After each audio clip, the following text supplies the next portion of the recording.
आज आपण पाहणार आहोत लुसलुसीत पुरणपोळी। तर यासाठी साहित्य: हरभऱ्याची डाळ कुकरमध्ये लावून छान प्रकारे शिजवून घेतली। त्याच्यानंतर मळून ठेवलेली कणिक होती।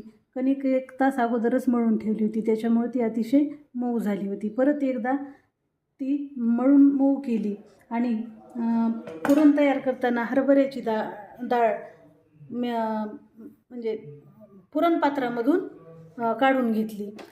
थोडीशी विलायची बारीक करून त्याच्यामध्ये मिक्स केली आणि ते हे केलं, साखर घालून त्याला गॅसवर चटका देऊन घेतला आणि मग ते थंड झाल्यानंतर पुरणाची पोळी तयार केली। तर अतिशय सुंदर आणि लुसलुशीत अशी ही पुरणाची पोळी तयार झाली।